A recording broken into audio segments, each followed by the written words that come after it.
ರಾಜ್ಯದಲ್ಲಿ ಜಾತಿ ಗಣತಿಯ ಜಟಾಪಟಿ ಜೋರಾಗ್ತಾ ಇದೆ. ಈ ಹಿನ್ನೆಲೆಯಲ್ಲಿ ಮುಖ್ಯಮಂತ್ರಿಗಳು ಮತ್ತೊಂದು ಸುತ್ತಿನ ಸಭೆಯನ್ನ ಕರೆದಿದ್ದಾರೆ. ಇನ್ನೇನು ಕೆಲವೇ ಹೊತ್ತುಗಳಲ್ಲಿ ಸಭೆ ಆರಂಭವಾಗಲಿದ್ದು ಸಚಿವರುಗಳು ಕೊಡುವಂತಹ ಒಂದಷ್ಟು ಪ್ರಸ್ತಾವಗಳನ್ನ ಗಂಭೀರವಾಗಿ ಚಿಂತನೆಗೆ ಒಳಪಡಿಸಲಾಗುತ್ತೆ.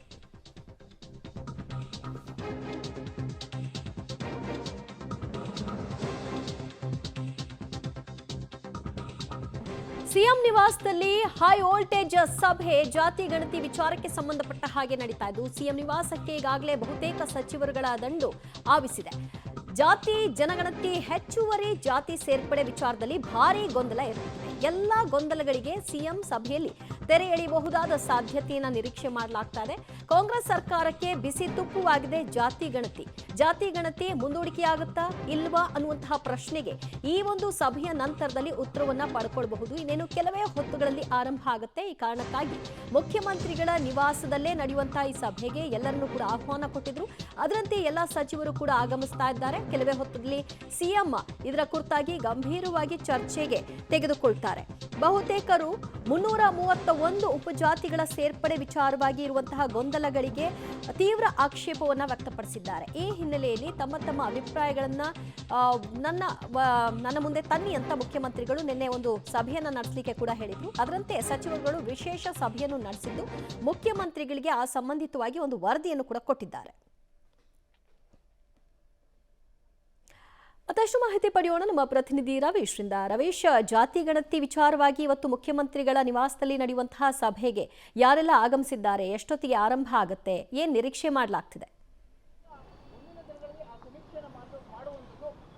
ದಿವ್ಯಾ, ಪ್ರಮುಖವಾಗಿರ್ತಕ್ಕಂಥದ್ದು ನಿನ್ನೆಯಿಂದ ಇನ್ನೂ ಕೂಡ 24 ಗಂಟೆ ಆಗಿಲ್ಲ. 24 ಗಂಟೆ ಒಳಗಡೆ ಇದು 4ನೇ ಮೀಟಿಂಗು. ಅಂದ್ರೆ ಕ್ಯಾಬಿನೆಟ್ ಸಭೆಯಲ್ಲಿ ಒಂದು ಮೀಟಿಂಗ್ ಆಗಿ ಚರ್ಚೆ ಆಗಿತ್ತು. ಅದಾದ ಬಳಿಕ ಸಚಿವರ ವಿಶೇಷ ಸಭೆಯಲ್ಲಿ ಚರ್ಚೆ ಆಗಿತ್ತು. ಅದಾದ ಬಳಿಕ ಮುಖ್ಯಮಂತ್ರಿಗಳ ನಿವಾಸದಲ್ಲಿ 2.5 ಗಂಟೆಗಳ ಕಾಲ ಚರ್ಚೆ ಆಗಿತ್ತು. ಯಾವುದೇ ನಿರ್ಧಾರಕ್ಕೆ ಬರಲಾಗಿಲ್ಲ. ಇವತ್ತು ಒಂದು ರೀತಿಯಲ್ಲಿ ಹೈ ವೋಲ್ಟೇಜ್ ಮೀಟಿಂಗ್ ಅನ್ನ ಕರೆದಿರ್ತಕ್ಕಂಥದ್ದು. ಈ ಸಭೆಯಲ್ಲಿ ತೀರ್ಮಾನ ಆಗ್ಲೇಬೇಕಾಗತ್ತೆ. ಯಾಕೆಂದ್ರೆ ಸೆಪ್ಟೆಂಬರ್ 22ಕ್ಕೆ ಜಾತಿ ಗಣತಿ ಶುರು ಆಗುತ್ತೆ ಅಂತ ಈಗಾಗಲೇ ಅನೌನ್ಸ್ ಮಾಡ್ಬಿಟ್ಟಿದ್ದಾರೆ. ಹಾಗಾಗಿ ಈ ವಿಚಾರವಾಗಿ ಸಾಕಷ್ಟು ಗೊಂದಲ ಇರತಕ್ಕಂಥದ್ದು ಇವತ್ತೇ ಕ್ಲಿಯರ್ ಮಾಡಬೇಕಾಗತ್ತೆ. ಈ ಹಿನ್ನೆಲೆಯಲ್ಲಿ ಮುಖ್ಯಮಂತ್ರಿ ಸಿದ್ದರಾಮಯ್ಯ ಅವರ ನೇತೃತ್ವದಲ್ಲಿ DCM ಅವರು ಕೂಡ ಭಾಗವಹಿಸ್ತಾರೆ. ಮತ್ತೆ HK ಪಾಟೀಲ್, ಸಂತೋಷ್ ಲಾಡ್, ಜೊತೆಗೆ ಹಿಂದುಳಿದ ವರ್ಗ ಕಲ್ಯಾಣ ಇಲಾಖೆಯ ಸಚಿವರಾಗಿರ್ತಕ್ಕಂಥ ಶಿವರಾಜ್ ತಂಗಡಗಿ, ಬೈರ್ತಿ ಸುರೇಶ್ ಎಲ್ಲರೂ ಕೂಡ ಭಾಗವಹಿಸ್ತಾರೆ.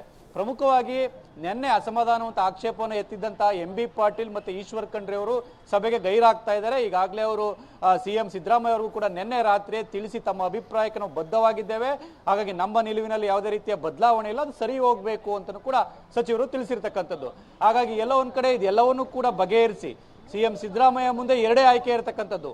ಒಂದು, 331 ಜಾತಿಗಳನ್ನ ತೆಗೆದಾಕ್ಬೇಕು, ಜೊತೆಗೆ ಕ್ರಿಶ್ಚಿಯನ್ ಅಂತ ಏನ್ ಸೇರಿಸ್ತಾರೆ ಅದಕ್ಕೆ ಸಂಬಂಧಪಟ್ಟಂಗೆ ಇದು ಮಾಡಬೇಕು.